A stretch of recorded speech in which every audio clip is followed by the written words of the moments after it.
حضرت حباب ابن عرت رضی الله تعالی عنہ د هغه صحابي دی چې شپږم لمبر یا ایمان نه وړی یا پنځم لمبر دا ایمان نه وړی د دنه مخکې څلورو کسانو دا ایمان نه وړی یا د دنه مخکې پنځو کسانو ایمان نه وړی دا شپږم یا پنځم لمبر صحابي دی چې د په جناب نبی کریم صلی الله علیه وسلم باندې ایمان نه وړی د دین د خاطر د انتهایی سخت تیری کړی دي داسې سخت تیری کړی دي چې داسې سره غرمه به او دته به د وسپنې جامې واغوستې او دغه رنګې په سرو شګو باندې به سمله دومره سخت تکلیفونه به یې ورکول دی غلامو د یوې ښځې غلامو چې کله ښځه خبر شوه چې دا پیغمبر علیه صلات وسلام خواله جي په هغه باندې ایمان نه وړی سزا یې له نور هم سې واکله سیخ په یې راواغست او اوسپنه به یې راواغسته او دغه رنګې په اور کې به یې سره کړه دله به یې په سر له داغونه ورکول هغه سره اوسپنه به یې په سر پسې ونیوله اندامونو پسې به یې نیوله وایي ته ولې د پیغمبر خواله ځې په هغه حالت کې به هم وایي ده وی چې پیغمبر علیه صلات وسلام د الله رسول دی او احد الله رب العزت یو ذات دی بل څه د الله سره شریک نشته دا داسې صحابي و حضرت عمر فاروق رضی الله تعالی عنه دورو وای عمر فاروق سے ته پوس وکړه چې تا د دین د لپاره څه سختي تیری کړې وي شاته په تیر شوي وخت کې تا څه سختي تیری کړې دي وای دو ته وفرمایل چې راشه زما ملا وګوره عمر فاروق صاحب چې رالی او د ملا یې وکته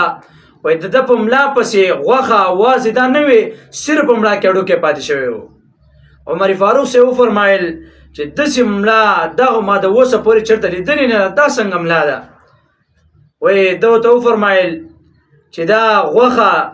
دا واز دی دا ته داسې کله به چې په ما باندې دې کفارو سختې تېرېولې نو ما ته به انګار دا خور که موږ به یې پې الټه راښکلو نو چې کله به یې پې الټه راښکلو دې انګار باندې نو زمونږ د غوښې د وجې نه زمونږ د وازو د وجې نه به دغه اور دا مړ شه دومره څه حالات به په موږ باندې تېرېده نو هغه د وجې نه به دا اور مړ شه نو زما د دې ملا نه دا غوښه دا وازې ځکه ختمې شوي دي په دې حالات کې دا الله رب العزت ته به جړل کله چې فتوحات شروع شو عمر سے په دور کې ډېر زیات فتوحات وشو نو ده به وایي جړل چې هسې نه چې په دنیا کې مې د الله د دین دپاره ډېرې سختې تېرې کړې دي هسې نه چې الله رب العزت اړه په دنیا کې بدله راکړي ګوره دا څومره د یو سوچ خبره ده یو پوینټ پکې دا دی چې په دنیا کې سخته تېرې کړې نو بیا په دنیا کې ته راحت مه غواړه الله به په آخرت کې درکړي مونږ چې دعا وکړو مونږ یا الله زر یې قبوله کړه دا شی زر راکړه دعا دې الله ته وکړه که ستا پکې دنیا کې مصلحت یې الله له درکوي که چېرته به ستا دپاره خیر نه نو الله له دا دعا وساتي قیامت په ورځ به یې له درکړي قیامت په ورځ باندې به یو سړی چې دعا یې په دنیا کې نه قبوله شوي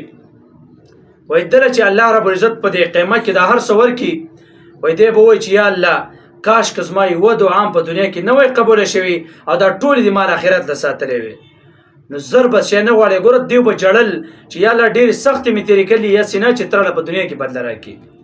دا داسې یو عجیب شخصیت او دومره سختې تېرې کړي دي حضرت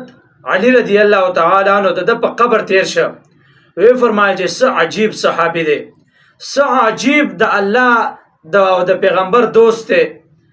دومره سخت یې په خپل خواهش باندې تېرې کړې په خپل خواهش باندې ایمان نه وړ په اول وخت کې او په خپل خواهش باندې د دین دپاره سختې تېرې کړې څه عجیب صحابي دی د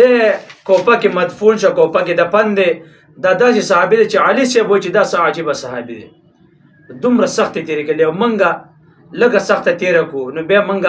د الله رب العزت نعوذ بالله بعضې خلک شکوه کوي یا الله زه دې لیدلی یم یا الله یوازې په ما باندې مصیبتونه راځي بل څوک نشته په دې دنیا کې دا شکوې کوي دا څومره غټه ګناه ده